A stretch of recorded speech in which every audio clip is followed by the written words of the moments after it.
Good evening, ladies and gentlemen. Welcome to this presentation from the Theosophical Society in America. My name is John Chianchosi. I'm the Director of Public Programs, and I'm very happy to be with you this evening. The Theosophical Society promotes study, meditation, and service. We encourage open-minded inquiry into the world religions, philosophy, science, and the arts, and we have a deep respect for the unity of all life.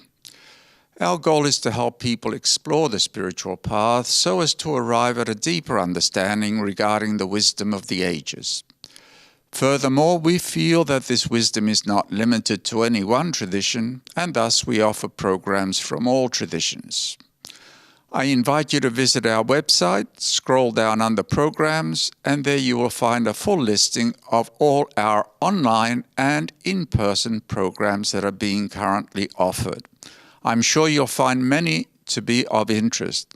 One that I wish to mention in particular this evening is the online workshop Empowering Empaths and Sensitive People with Dr. Judith Orloff.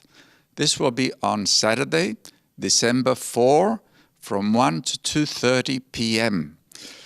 Dr. Judith Orloff is a very popular and well-known teacher. I do hope you can join us for that workshop. Now, for this evening's lecture, we have Dr. Valentina Onisor. She is a practicing physician specializing in family medicine.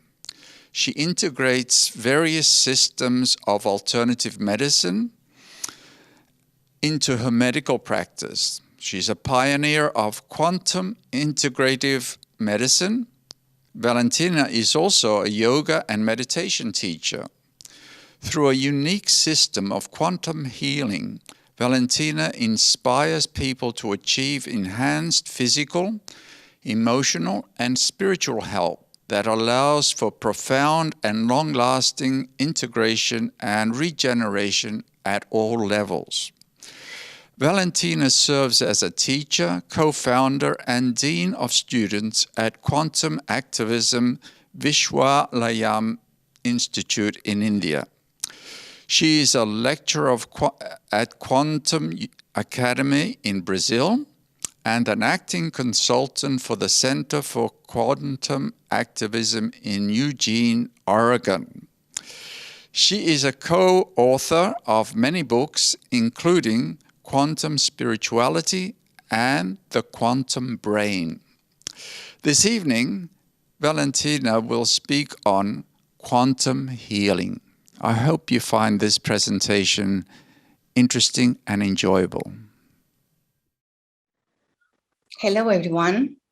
The subject for today is quantum healing. You must have heard this term, right? Quantum healing as the creative healing or spontaneous healing that many people experience without any medical intervention of any sort. And you need to know that it can also be achieved through a step-by-step creative process. So the word healing has the same etymological root as the word wholeness, right? And this means that healing in the ultimate sense is about achieving wholeness. And if you look honestly, you will see that our existing medical system is rather pessimistic, focusing on disease rather than health. And these days, you cannot even take so-called miraculous healing seriously. You can say maybe at best it was a coincidence. And we try to replace all those miracles with coincidences. So by having this attitude, we try to create a world in which healing miracles are not even possible.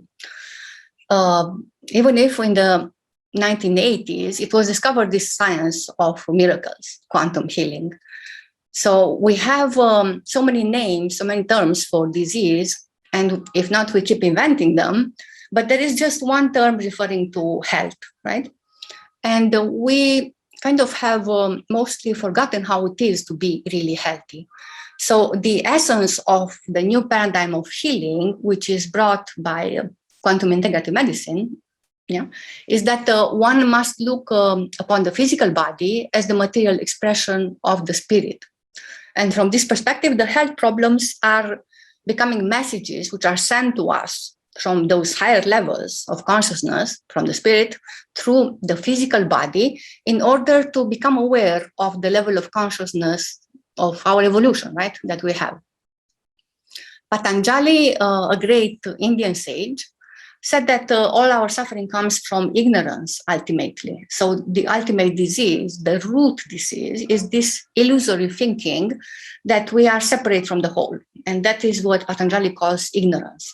So to heal the disease of separateness, this ultimate disease, is also to realize more and more that we are the whole, that we have never been separated, and that this separateness is actually an illusion. But before talking about this ultimate level, of course, we need to check what we usually call health and disease, and why, and how disease happens even. So health is actually a dynamic condition of the human being, right? And the quantum worldview is saying that we have not one, but 5 bodies of consciousness, right? So disease from the quantum point of view is at least in part due to a lack of synchrony between all these different bodies that we have. Hopefully you know that we are not just the physical body. And the healing would consist of restoring the synchrony. So in other words, any disease is a lack of wholes of the 5 bodies acting as a whole. And any healing is restoring the wholeness. So a patient is sick when his or her body organs are not working in balance and harmony, right? And the same with the mind and with the emotions and even the spiritual level.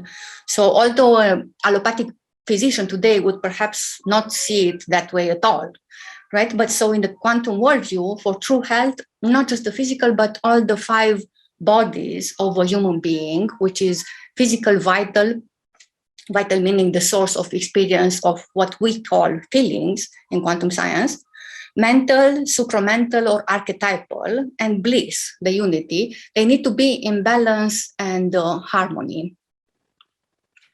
Just a short representation of the 5 bodies of consciousness. So from the physical level, the vital, mental, supramental, and sublime. They have special names in Sanskrit, but don't bother about them. Just realize that we are really not just the physical body. So how disease occurs, we have to understand that. So before a disease manifests in the physical body, that takes time, right?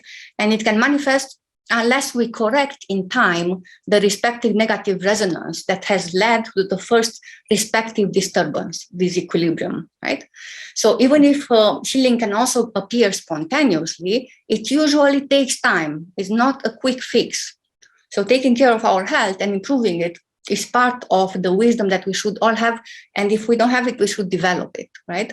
So what I'm saying now is valid also for people which are healthy, right? Because actually the quantum creativity is something which it's easier to be applied while we are healthy, more or less, okay? Not on the last breath, okay? So in the past, remember especially that we were living in harmony with Mother Nature, and we were living, of course, in communities, on the contrary with what happens nowadays when it's so much separateness between people even. So, for example, a wrong mental meaning, or a traumatic event on the mental level can cause a vital energy block at the vital organ, and that eventually translates into the physical disease of the correlated physical organ. So when the patient is taking this quantum leap in thought, correcting the mental meaning, right, healing can occur, of course, and we call it quantum healing. So my mind-body disease consists of also chronic ailments in which the imposition of these wrong mental meanings sets up a great disharmony in our vital and physical bodies. Yeah? Specifically, this wrong mental meaning forces people to forget this higher physiology and harmony, which was already attained by our ancestors. So we have to know, of course, that we cannot correct the problem staying at the same level that created the problem. Yeah. So mind-body healing involves changes in the meaning context that mind sets up for the malfunctioning of our vital and the physical bodies. So the context of the right mental thinking come from the supramental domain of consciousness you saw. So the ultimate body of consciousness is called the supramental, not the ultimate, the ultimate is causal, but still it's a higher body of consciousness and it's called the supramental. So, and that happens in the form of the archetype of wholeness. To change the context, to write a new one, because we're mental beings, we are preponderantly mental, right? We have to leap to the supramental. And this leap is a discontinuous quantum leap of fundamental creativity. And this is why this type of healing is called quantum healing. So when you hear about quantum healing, you have to know, first of all, that it is a manifestation of the supramental body, right? So a disease is, again, an expression of a great incongruence. Yeah? In physical injury, the software, when I say software, it refers to the function. Yeah? So the software of the injured organ becomes incongruent with its vital blueprint, and this affects negatively the feeling of vitality of that organ. So this feeling of illness is the expression of this incongruence. So again, if the disease is a creation of a wrong mentalization of feelings, then the incongruence will pervade all the levels, mental, vital, and physical. So it's like we feel something, we think something else, and we act totally another way. And then how do we reestablish this congruence so that the mind, the vital energies, and the physical representations will act in congruence? That's the question. And very briefly put, but obviously it takes work, is exploring this archetype of wholeness to completion and play with the creative process, do, inside implementation. We will speak about this in a bit. So a mind-body disease is a very loud wake-up call to awaken to the exploration of wholeness, to these archetypes, which refer to the highest thinking and highest feeling that humankind can ever conceive. And they are related with our dharma, with living a life of meaning and purpose. You just have to know that. So to be sure, it's like being hit by a 2x4, right? But it's very effective. So when you have this kind of very serious disease, but you don't need to get there, of course. Just very few people have successfully used that in such situations, because often we need to adjust this vital software, and that requires creativity. And it's even hard to change the mind when we are depressed, right? The roots are deep, yeah? Especially when that depression is prolonged. So we need to work on the creativity of the mind. And creativity, again, is needed, but in most cases, even a very strong and pure healing intention may do in order to open this great package of creativity. So again, we don't really need to be sick before hearing this call of wholeness, because, I mean, we can start with health and creatively explore all these bodies, the mental, vital, and physical, or even just the vital physical. There's a whole spiritual tradition in India and Tibet that is based on this idea. Martial arts developed in China and Japan also, they have the same objective. Right now, since we are still at the base to understand how a disease appears, we have to talk a little bit about what we call resonance. So in physics, resonance, a frequency matching. Now you have the tuning force, but it's much more than that. Resonance is really like, it's a very strong law in this universe. So there's always the resonance which is influencing our life as we develop, good or bad, happy or unhappy, successful, unsuccessful, healthy or unhealthy. It's a process of resonance, positive or negative, that affects us. Right? We are always, no matter what we are doing, in a process of ongoing possibilities of resonance, even with the archetypes in our lives, if we choose that consciously. So we tune in with different energies, positive or negative, or not tune in at all, right? So it's kind of a melodrama is when we forget it and when we are not aware of our negativity. And sometimes we think that the universe is turning off, the resonances are switched off, and nobody's watching and you can do anything you want. And it's not true, because no matter what we are doing, even when we are sleeping, right, we are in a certain process of resonance.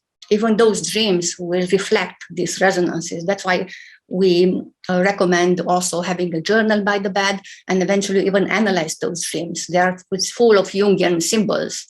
So resonance. The process of initiating and amplifying a vibratory response in a receiving system attuned to an emitting system. The frequencies have to be close or identical, and it's a non-local transfer. Okay, and so it really works with everything, with the food, with our body positions. If we keep our body position in this way, we will eventually become depressed. If you keep yourself with the back straight and standing, eventually you will be able to perceive even this energy specific to Manipura chakra and increase self-confidence. For example, an asana, a yoga pose, for example, is putting you in resonance through the shape, through the meridians, through everything, with certain archetypes. Okay, we have all kinds of examples in nature, the pyramids, the people which are talking about healing processes with using pyramids, mandalas, yantras. You heard about Masaru Emoto. The first picture is, maybe you heard about Masaru Emoto. So he speaks about crystallizing water at very low temperature. And the message, it's even, you can write a label on the bottle of water, or even at least send a mental thought. The first picture, love and appreciation. The second picture, thank you. And the third one, you disgust me. The same reaction happens, and it was done experimental with music, the music that we hear. Imagine all these thoughts, all these negative emotion-based circuits, which we keep ourselves in resonance with, what they do in our bodies, in all the bodies.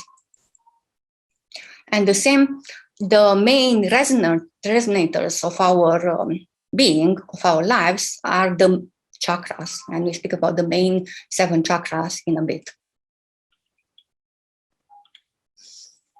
All right, so vital body medicine in the form of Reiki, you heard about Reiki, yoga, herbal medicine, acupuncture, homeopathy, they all provide us with examples of restoration of wholeness via what we call situational creativity in the vital arena.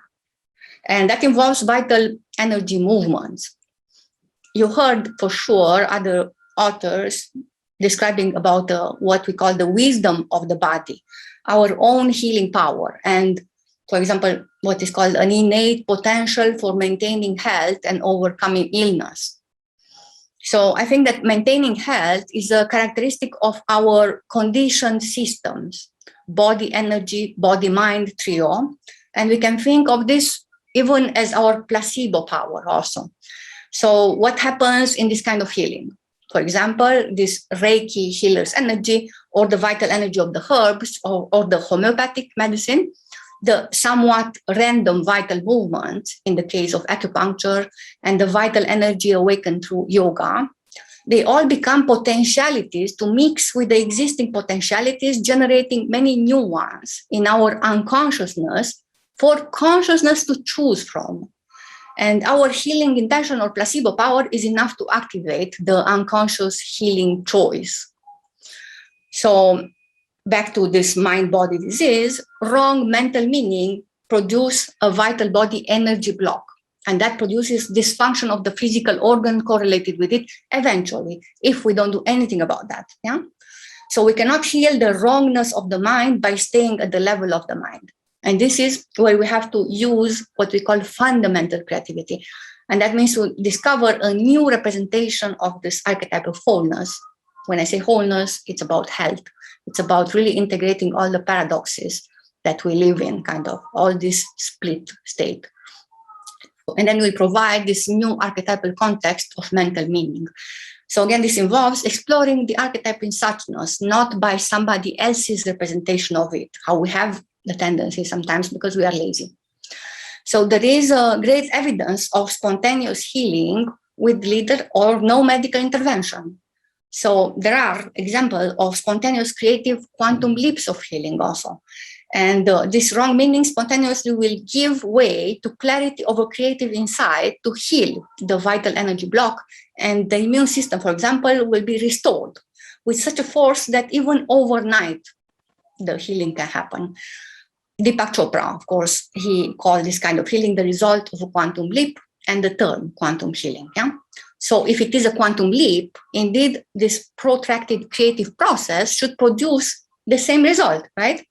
You can find more in the book written by Professor Amit Goswami, The Quantum Doctor, and you will see many, many reported cases. And soon, more details on the subject on our upcoming book, which I'm writing now together with Professor Goswami, Quantum Integrative Medicine. So such quantum healing can be used as a healing path to spirituality by not only the patient, but also the physician involved. We have in our university, that we are happy to have it nowadays, a lot of doctors which are attending our courses. It's a master and PhD university. And they really want to understand what they can do as doctors in this process. So the patient's case is obvious, provided the patient is willing to make lifestyle changes, which consist of integrating the various conflicts of life that produced his or her disease in the first place, right? So that integration is obviously a preparation for further exploration of this archetype of wholeness.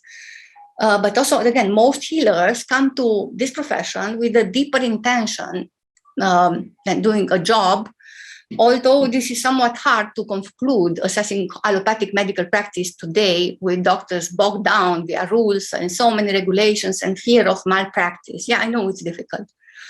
But again, healers and most allopathic doctors included want to heal themselves to a higher level of wholeness that they currently live. Yeah? So they too are exploring the archetype of wholeness if they are in this profession for good reasons. So in this way, what happens is that if the patient and the doctor explore this archetype of wholeness and living in an integrated way together, such as a research project, like between a professor and a graduate student at the university. So if they are what we call correlated, they both will feed new seeds of potentialities to their common, non-local unconscious. And the seeds will expand via unconscious processing and become new pools of possibility for consciousness to choose from.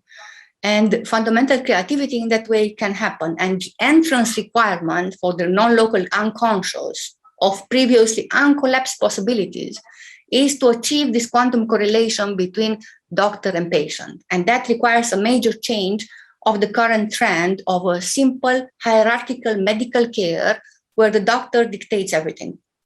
And this simple hierarchy has to give way to tangled hierarchy. So again, these are quantum principles we'll describe. So for the healer, for the doctor, the purpose of the creative venture of healing is to discover this tangled hierarchy of relationship with people, no less than that.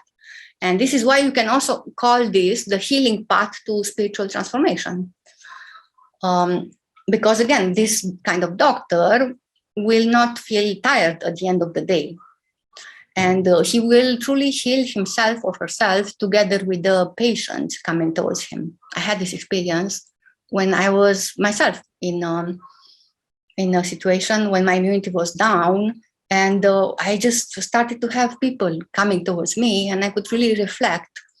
It was very interesting, the process. I could really reflect every single day by working with them what was happening inside of me. So it was a beautiful process. So for the healing, again, we have to really boldly recognize the healing power of consciousness and of downward causation with freedom to choose.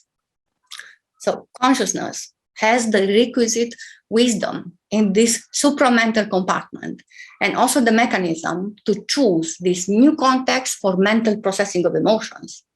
It also has the power to discover what is needed to make the quantum leap of insight. And it can manifest the insight by unblocking the vital feeling, the affected chakra. for example, chakra medicine, and unblocking the movement of the associated vital blueprints, and also reviving the correlated physical organ with proper organ function. So in this way, a spontaneous remission in this way of looking at things is the result of creative insight, of our ability to choose the healing path out of the so many possibilities generated by this unconscious processing. And this choosing is the work of downward causation of quantum consciousness, in other words, God. So when we heal from a disease via situational or fundamental creativity, physical or mental, you are exploring already the archetype of wholeness. So the archetype of wholeness is commonly the objective of exploration of the profession of health and healing, mental and physical, at least to a minimum extent. And this archetype of wholeness is much more than restoring physical health or even restoring mental health in the way that we usually understand it. Because looking at health and healing through the worldview of quantum physics immediately endows the healer and the patient with this power of downward causation, with the potential power of choosing health over disease. And what remains is to learn the subtleties of this exercise, of this choice, right? And when we do, we find out that such self-healing is traditionally called a healing by a higher power, spirit or God, because it takes you out of your ordinary separate cocoon of existence towards a holistic, non-local level of being. All right. So now let me get a bit into the process of fundamental creativity in healing. So what we call wisdom of the body is an example of self-healing, right? So all we need to do is keep the healing intention pure and active, and we'll discuss what is that. So to truly manifest this capacity, the entire program of creativity, going through all the stages of the creative process, which ends, again, in no less than a quantum change of context of one's living, it's essential. And to make the healing long-lasting, one also has to live up to the insight gained and institute the new lifestyle. So since this new insight that we look for, it's about an archetype, it should also be approached from the vital plane. Yeah, remember, we have 5 bodies of consciousness. One of them is the vital level. So for engaging the vital creativity, the patient needs to learn how to work and concentrate on the chakra involved in the disease where the energy is blocked. So what are chakras? They are places where we experience the feelings associated with the collapse of the physical vital hardware software. Yeah, so physical hardware, vital or function software of the most important organs of our body. So the main 7 chakras are there. And this vital software correlated with the physical organ is universal and is common to all humans. You must have heard about Rupert Sheldrake, who came with the term morphogenetic field. And Professor Amit Goswami, he added liturgical fields precisely to add about the function of these fields and the vital software of the body organs. So chakras and vital creativity, they play a huge role in vital body medicine. So the main 7 chakras, right? So instead of staying in a victim state, what is happening usually, because we live kind of passive and in a very reactive mode, very much reactive mode instead of acting, or having a belief that they are getting some sort of healing from somebody else, as in placebo effect, the patients or anybody which is in a situation that needs healing should learn to operate under the conviction, which has to be a burning one because of the urgency of the situation, that they already have the software, mental and vital, for healing in potentiality which they need to discover and manifest. So that's the role of the doctor. The doctor needs to inspire them to create that kind of expansion that the patient is willing and is burning to discover this potentiality of self-healing. Yeah? So the creative process consists of 4 main stages. So the first one is preparation. And it's a complex stage, of course. And I will describe. So the second one is about unconscious processing achieved when we relax and quantum possibility waves of archetypes, meanings, and feelings can expand and grow, producing new possibility. Okay, and then the third main stage is the quantum leap of insight, when we choose a gestalt of actualities from all the possibilities. Okay, and the fourth one is manifestation, the immediate change of the affected software to higher function, followed by lifestyle change, for example, as according to the new insight. So the first step of creating healing, as I said, is preparation. And what's happening in preparation is that patients are encouraged to research their disease with a lot of help of the physician, of course, which acts more as a collaborator in that case, and they meditate on that. Okay, so such meditation will show the patients, for example, their level of stress, or how their habits of mentalization of feelings and suppression or expression of emotions, as the case may be, contribute to the disease. So they also see what negative resonance, for example, they have maintained in time. Yeah. So one of the root causes of emotional stress accumulation will also become clear. It's a lot of do. It's a speed, hurrying and rushing, right? Following this trap of desires, never-ending desires, and accomplishment orientation, all these anxieties, and even this passive daydreaming. So again, the first purpose of the preparation is to slow down the mental and vital conscious processing and to create an open, receptive attitude that is essential step towards any creativity. Okay. So example, we have nowadays lots of crises, ongoing crises, one after the other, a lot of anxiety, a lot of depression, a lot of hidden depression, this syndrome of permanent fatigue, tiredness, or stress. So it's a system problem. Yeah, it's not localized, cannot be measured easily. Yeah, it's not like you check an organ or a bacteria.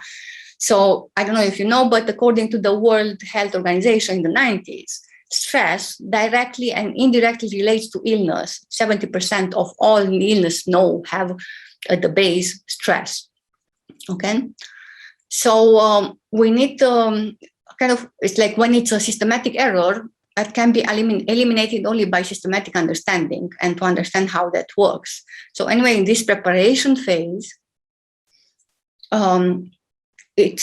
we have to really be honest about all these resonances and the lifestyle or nutrition point of view or relations or lack of forgiveness or whatever was there, and honestly see how that has led you to a state of contraction and eventually disease. Now, at the next stage, the patients and doctors, they try various techniques of mind-body medicine. Yeah. So this is also the stage of creativity in which we use what we call unlearned stimuli to generate previously uncollapsed new possibility waves of the vital, mental, and even the supramental, where in the supramental level, we speak about the intuitions. So eventually we have to trigger these intuitions. Unless this happens, the creative process is not really truly started. Yeah. So in other words, again, this stage is the combination of alternate preparation and incubation. So kind of you prepare and you try to see what is the cause of the things, and incubation. So learning to also relax, yeah, be attentive and truly relax. Do. Yeah. So let me explain what is this do about.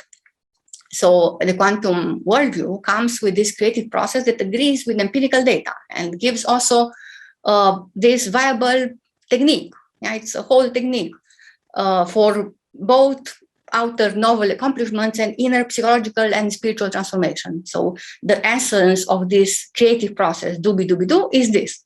So do means focused engaging with whatever you're exploring. Yeah. And be is about relaxing, doing nothing. You know, so this divergent thinking you generate in the do phase, and that is processed in the unconscious. So alternative do and be will result in convergent thought, in an insight eventually. But however, again, the insight comes as a discontinuity of thought, a quantum leap, which you follow through with the manifestation of an outer product or an inner new you. So in this way, our intuitions and following them up with quantum creativity is the secret, the real secret of manifestation. Yeah. And then you can really speak about creating your own reality. Yeah. And in this way, we can choose health instead of illness. We can choose happiness instead of suffering. And we can choose wholeness instead of being fragmented in ourselves. Okay. And of course, we can apply art therapy, Qigong, Tai Chi, even dancing with healing intent. And even better, and my favorites, which are the certain yoga postures, together with visualization, suitably designed with evocative healing archetypal images, which will accomplish the same thing. That is, again, to produce these new possibilities of vital feelings and mental thinking for consciousness to choose from. And we have developed a transformational program, which is called Quantum Yoga. It's not really about only Hatha Yoga. It's a way of living. And a big part of it refers to health, maintenance, and healing. So, and the overall goal of quantum yoga is the ability to live and act from expanded, inclusive states of consciousness. So, what happens next is that sooner or later, a trigger precipitates the quantum leap of insight. And spontaneously, a new supramental context and the vital mental gestalt that represents it appear manifest in the conscious awareness. So the insight leads to the corrective contextual shift of how the mind handles emotions. And the initial manifestation of the insight begins at once, and you're freed from all the shackles of mentalization. Yeah? And the liturgical fields, the software programs, and the organ itself, they become functional once again at a healthy level and sometimes very, very fast. So the use of the creative process makes this kind of quantum leaping available for every patient, sooner or later.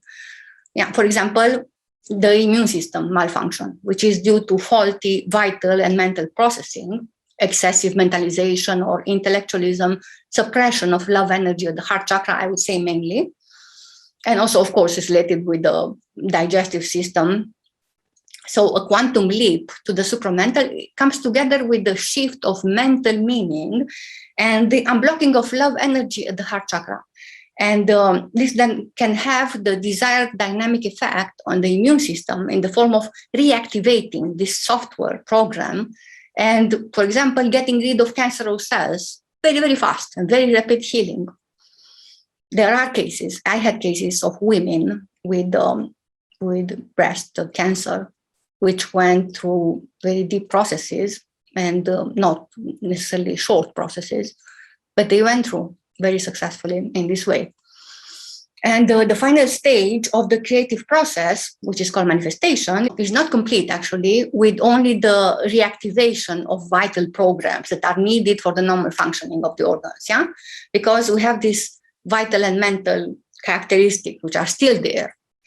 And after the remission has taken place, the patient has to bring to manifestation, of course, lifestyle changes that are commensurate with the shift of context of mental processing and the processing of feeling if the remission is to be stable and permanent. Yeah? So, for example, a lifestyle that produces excessive intellectualism and defensive reactions has to give way to a more balanced one that allows love to manifest regularly. It's very interesting because in the process of transformation, usually we have, especially when we are in a hard situation or a hard period, we have the tendency to say, yeah, okay, I'll do this 1 month or 6 months, but then that's it, you know? So we have to also get used with this thing that transformation is a continuous process. Yeah. So the purity of healing intention is crucial for quantum leaps of fundamental creativity, for all creativity actually. So our creativity, otherwise it's elusive because our intentions are so conflicted and so confused. Remember, we have this monkey mind and we choose something, then we choose something else. We don't really choose it with all our power there, yeah? So what can resonate in the higher levels of our being so that something is producing in that way, right? If we keep changing and changing and changing. So the good news still is that we can do a practice to develop this power of intention, and that consists in several stages. So it's about intention of healing. Yeah. So whenever, especially when we are in a situation where our health is deprived for various reasons, or we are suffering, we need to manifest constantly this pure intent, right? And how to do that? So we start making the intention of healing from our ego. Yeah, this is where we are. So that is, we intend the healing for ourselves, healing for your particular disease. And then second, so you sit with the back straight and you manifest this intent from your heart. And then second, you allow this egoic intention for healing yourself to be generalized to the intention of healing all. So after all, of course, if everyone is healed, you are also included. But that's an essential step, so just see how it feels. If you cannot really do it, you're not there yet, it's fine, no problem. But eventually, when you can do that, it's already a switch there. And then at the third stage, you allow your intention to become more like a prayer, like let the healing take place if it is in accordance with the purposive movement of consciousness. And then in the fourth stage, you allow this prayer sink into silence and become a meditation. You will discover many, many things in this process of quantum healing about yourselves, depending on what kind of creativity has to be used, especially if it's fundamental.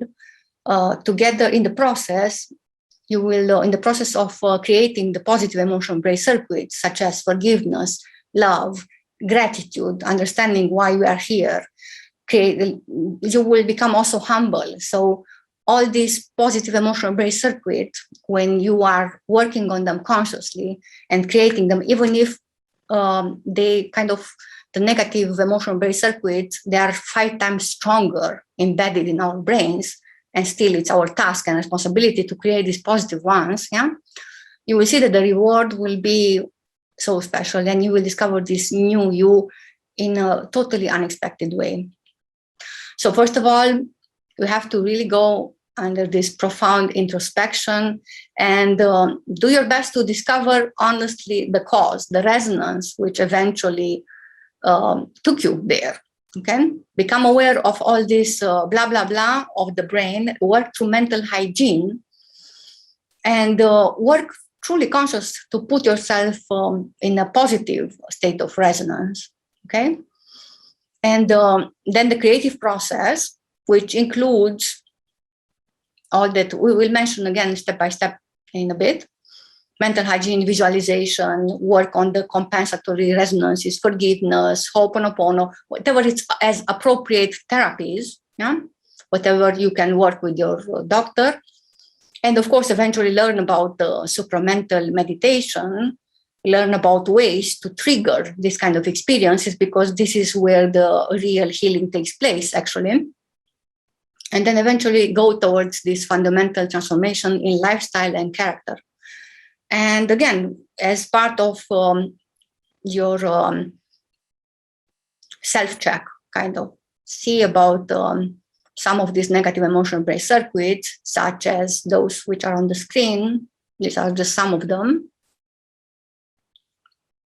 And the creative process, again, the main 4 stages, briefly put, it's preparation, it's incubation or unconscious processing, it's the insight, the quantum leaps of insight, and then it's manifestation or implementation.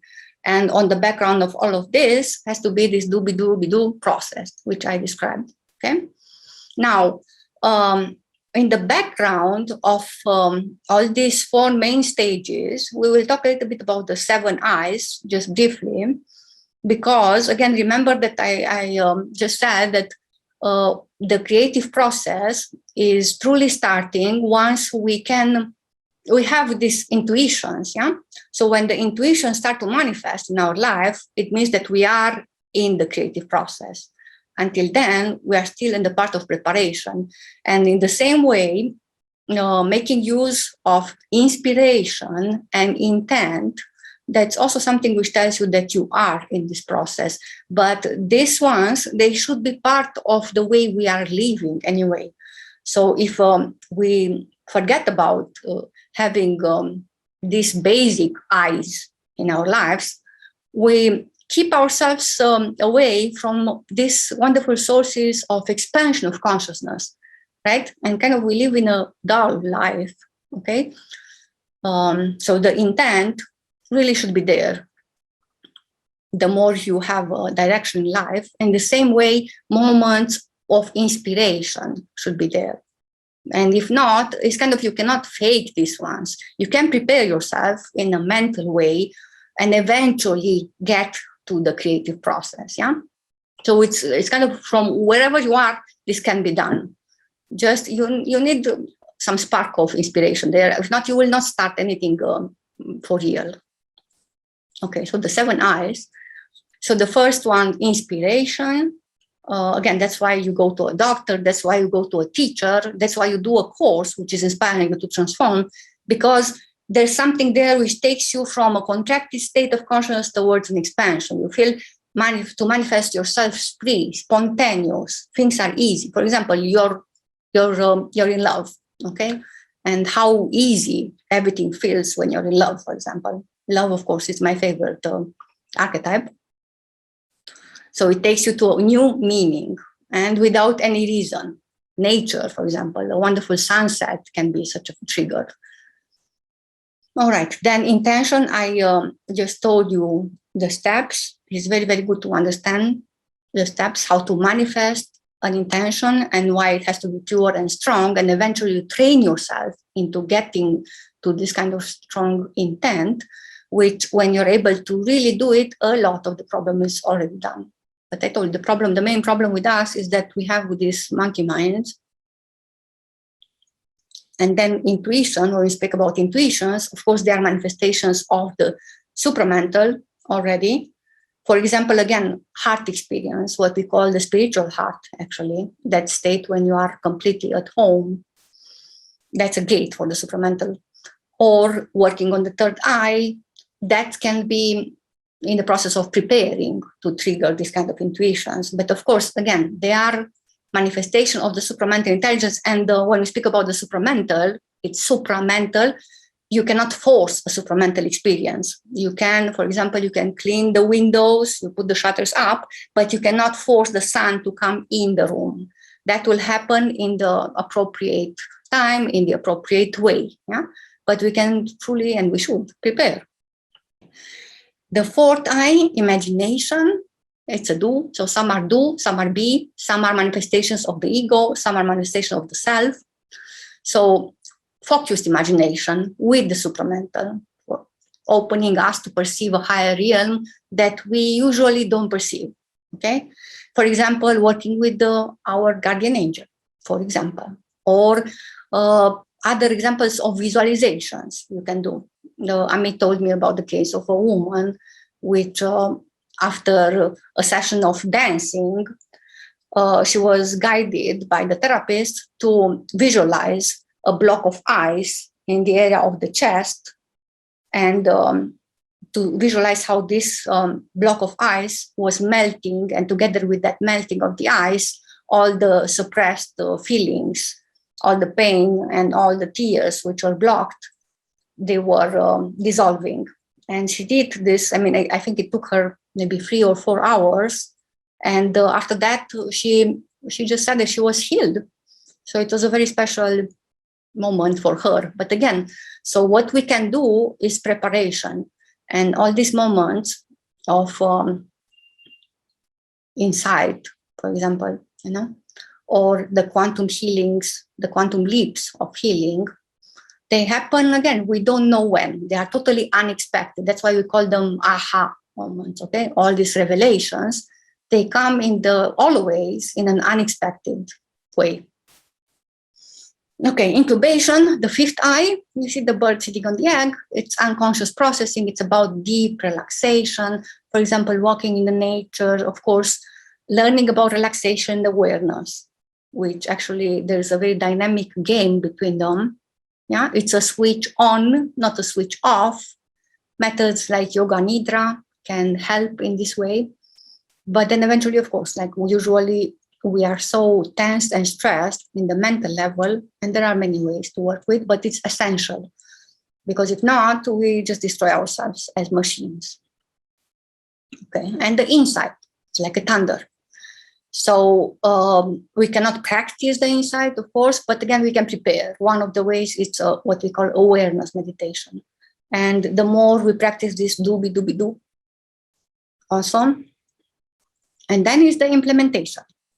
When it's or the manifestation, because again, many times, especially women, have intuitions and even insights, but we lack the power of manifestation. Why? Because of the lack of Manipura chakra, the navel area, which usually we don't have it developed or harmonious. Yeah, I'm not speaking about the feminist women, speaking about women, because I mean, it's not that we have to become feminists, but we need to develop that self-trust and self-respect, which many times you see that naturally in men. Okay, so if you see, and the men also, they love how they look. They don't have these problems. And women, you know, we are so self-criticizing and not having self-respect and the courage which is there. And again, that comes with this fire of manifestation.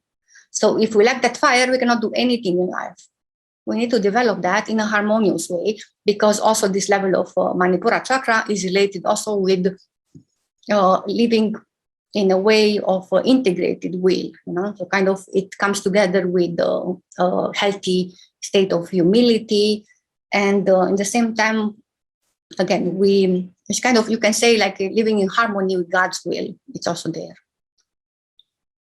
And now we need to understand a little bit the underlying causes for organ dysfunction, because the cause could be at the mental level. For example, the mental suppression of feelings at the heart chakra, which will cause the suppression of the immune system program and, for example, cause cancer.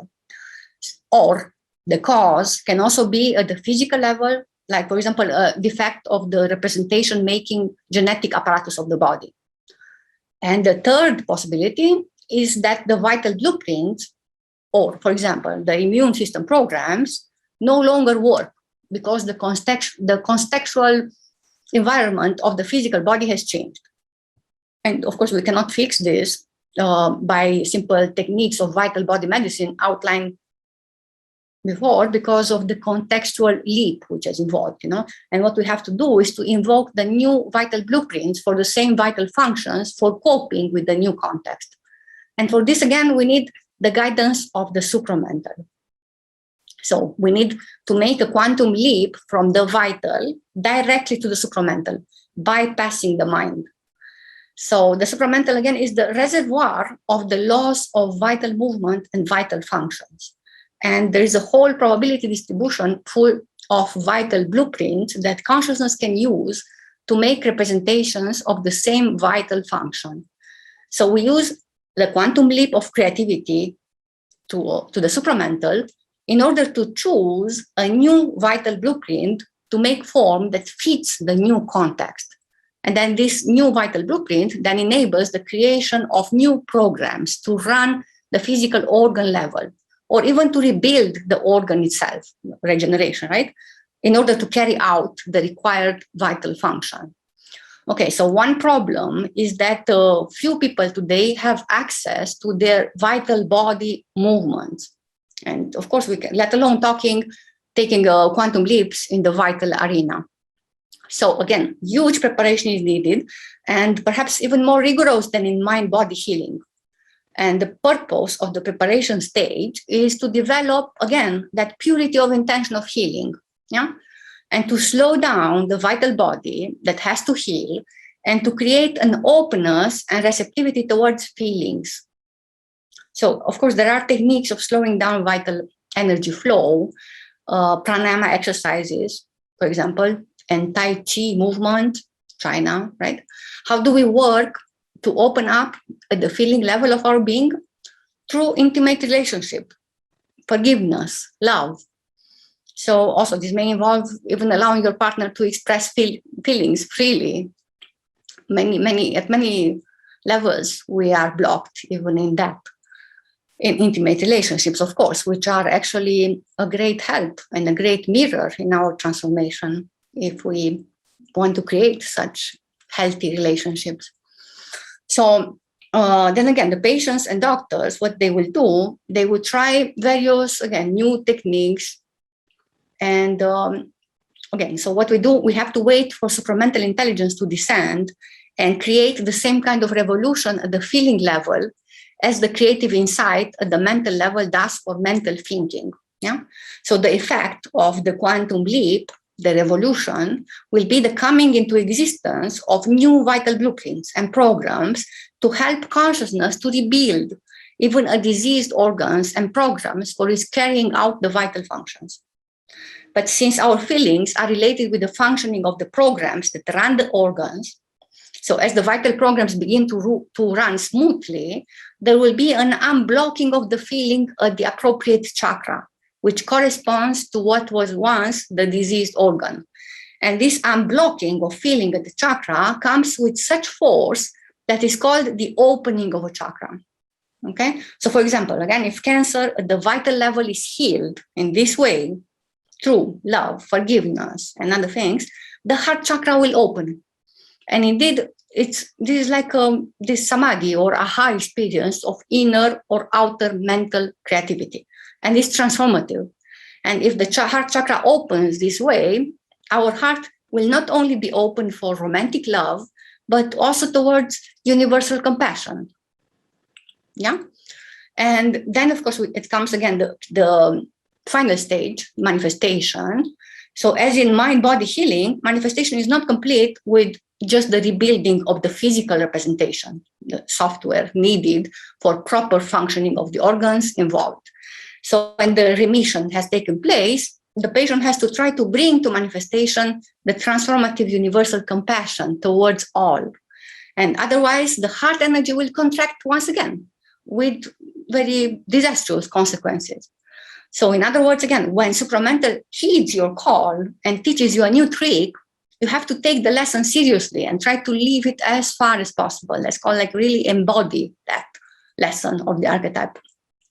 So again, this quantum healing of the vital of diseases at any chakra then opens the chakra, and the egoic expression of feelings will be transformed into universal expressions. And when we creatively heal, for example, a root chakra disease, Muladhara chakra, if you heard, our feelings of fear will transform into confident friendliness and even courage. Quantum healing of a sex chakra disease will transform the sex energies of sexuality and lust into respect for the self and others. So quantum healing at the navel, will lift us from this false pride, competition, or unworthiness that we find there to true self-worth. Or at the throat chakra, quantum healing would transform this feeling of frustration or repression. You cannot express an emotion because of so many things, and egoic freedom of speech to real freedom of self-expression and a great creativity. Again, all these poets, the geniuses, they have a great opened throat chakra. Then when we speak about the third eye, quantum healing here will transform this egoic confusion and ordinary clarity, which is still something, into intuitive supramental understanding. Okay. And finally, if a crown chakra disease is healed by a quantum leap, the leap will take us from the usual crown chakra preoccupation with kind of the identity that includes the subtle as well. And you saw in the Christian churches, for example, all the saints which are described with the great halo around their heads. Of course, at this level, which is not even a chakra, it's much more than a chakra, we speak about this ultimate state of being the saint, right? And with a great aspiration and complete communion with God. Right, so now just a few words as an application related with the healing of coronavirus, which is, of course, a crisis that we are in it, all of us, right? So when we live by quantum principles, a crisis presents itself with new possibilities to choose from. And we have two options. One, we learn how to use our power of choice in order to allow transformation, growth, even leaps of health and integration, no matter what. Or two, we choose not to choose which is also a choice actually, waiting for it to pass, and we live in fear. We watch TV all the time. Yeah. So we contract more and more, and eventually we get sick, of course. So quantum healing, again, as a reminder, it's also a form of preventive medicine. Yeah, if you understand all the principles that are mentioned, and includes methods that will help us awaken, heal, and integrate all the levels of our being using the creative process. So again, it's also part of preventive medicine that puts in practice an important fourth idea, which says that it's much better to prevent than to heal. So there are methods to strengthen our immune system. We mentioned it a lot already. And this will allow us to fight against even a conventional contamination. And also, they are offering us a great chance to avoid disease in general. So now, from the software side, dealing with the coronavirus situation entails 3 aspects. 1, to strengthen our defense, our immunity. 2, to strengthen the organs, especially the host sites of the virus, especially the lungs, right? And 3, to strengthen the vitality of the whole vital body. Of course, not to forget are the important mental and emotional aspects related with all the situation, all the conflicts. Yeah, there are many. If you speak about New German medicine, there are many, many conflicts which are involved in this crisis. I'm not mentioning them, just for example, the loneliness, which is a big one. But again, not surprisingly, the mental aspect of when you are dealing with this coronavirus situation arise from the breakdown of our daily routine. And moreover, most people are busy, already people, and they are not used to be with themselves, not even be with their wives or, locked in a house. So all these mood swings, even at work, whether outside or at home, but taking care of business outside, the culture of emotion suppression, work to keep mood swings at bay, but alone with yourself, if your job allows you to do it from home, then the mood swings will haunt you. And of course, you go to the refrigerator more often than not to keep anxieties away. And you may also be suffering from what is called abusity. People who have child abuse in their development history and traumatic memory as a result, they have a tendency of overeating and getting obese. So these tendencies and others may come back in a hurry. Okay, and of course, then there are the relationship problems, because today people never have the opportunity to learn about the quantum science of relationship, especially intimate relationship. Okay, so it's all on the job for most people. And of course, if we live alone, we suffer from loneliness because we never learn to love ourselves.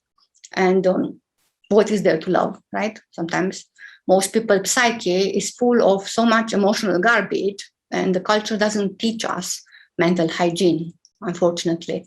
So again, some of the mental issues are the same as the physical vital. How to institute this proper hygiene of your brain, organ software again. How to love your partner and also yourself, immune system issue, and to reduce the stress created by too much anxiety, giving rise to too much sympathetic nervous system activation without compensation by the parasympathetic. So we have to balance them back to avoid the buildup of stress hormones like cortisol in our body. So the immune system, again, is our defense. And when we say that, we say it straddles at the heart and the navel chakra. And at the heart, of course, we speak about the crucial thymus gland, which distinguishes between the body's molecules and foreign molecules and kills off the foreign molecules, right? So the conscious way to think is that the thymus gland distinguishes between me and not me. Like, I see you, you are not me to me, and then my body's immune system will defend me against you. So, but suppose I love you, I include you in what I feel is me. So what happens is my immune system has been put in momentary suspension. That's what Amit calls it. That is suspended immune function. Okay, so it's not all the time fighting something. That's why love. Yeah. So for its well-being, again, this immune system needs this continuous suspension, and it gives it rest. So just like the neocortex. Yeah. Wherever there is experience, wherever there is a self to experience, there is also a need for rest. And there are, in quantum science, we speak about 3 chakras where we have this experience: the neocortex, the heart, and the navel. So the organs at these chakras, the neocortex, the immune system, and the gastrointestinal system, need rest. How do you do it for the gastrointestinal system? Of course, fasting or intermittent fasting or anything, but you need to do that. So back to coronavirus. And the preferred host, again, is the malfunctioning lung. Malfunctioning implies that the hardware, software, physical, vital connection has gone awry. And if the lungs are healthy, the virus does not get its preferred host, and the effect will be mild. So the first quantum preventive healing hint here is how to improve the vital software of the lungs. Of course, the lungs are related with the Anahata chakra. Yeah, remember I described about the chakras and the main organs. Anahata chakra, the heart chakra also. So a do-be-do practice, which involves the breathing called pranayama, will work miracles and strengthen the lungs and in fact all the organs. Okay, so alternative deep inhaling, and then the organs burst into function chakra by chakra as you inhale and supply oxygen to the organs in your abdomen, chest, and throat. So this is the do phase. And then you deliberately hold the breath for a few seconds, and that's called kumbhaka in Sanskrit. But again, it's the B phase of the creative process. And then you exhale slowly. The oxygenation at the organs progressively stop functioning, stopping the movement of vital energy, and to repeat. All right. And we find also in Qigong, of course, different ways of breathing, which include also the knowledge of acupuncture points. And remember always that when we use quantum creativity, you start with setting up the intent, of course. And together with that, we can also start our day, for example, with sending love and compassion to all beings in the world, including to ourselves, right? So that can put us in a state of a little bit more expanded, and eventually even inspired, yeah? So then there is an important point in the Qigong tradition which can be stimulated. It's a corresponding energetic meridian. The point Zhong Tang Yen, I'll show you. So it's in the center of the chest, and with the thumb, yeah, it has to be pressed from down upwards 36 times, or even beaten, kind of. So you see it on the left in the middle of the chest. So it's simply a point which you can stimulate, like on the screen. You need to do it with the thumb, and of course put the intent. And 36, that's how they say in Qigong. So it will be painful if you're pressing it right now. So you can do it breathing normal. When I say normal, it means that you're relaxing also the abdomen, engaging it in your breathing, and simply massage the point, even if it's painful, 36 times.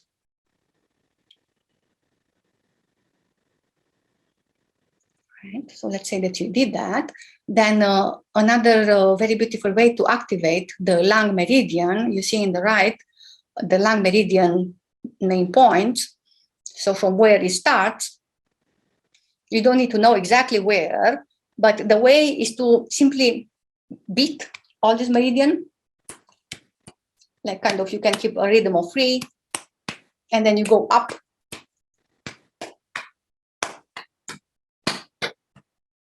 You're not just touching yourself, it's a bit, and you will feel pain, but it will truly work and activate beautifully this lung meridian. You need to do it on both hands, and then in the end, you massage also this point. Yeah, you see it in the picture.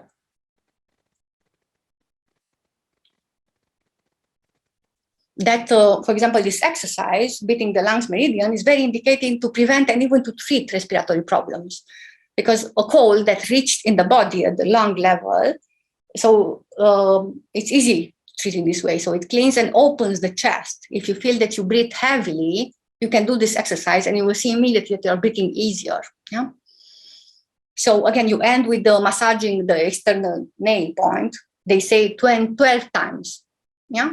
And you do all this tapping 3 times on each side. That's an exercise if you want to do it. And then there is another way, so we can stimulate various reflexogen areas which correspond to various organs. For example, the hands, So you can beat the palms, for example, and you can even beat the tip of the fingers and in between the fingers. And you can check online that picture with the reflexotherapy, what to do in the palm. So even massaging the palms, will help a lot. All right. So this is, of course, it's a very simple example, just to give you some practice. And there are many practices. But back to the main subject. So if the immune system is healthy, it will succeed in killing off mild attacks.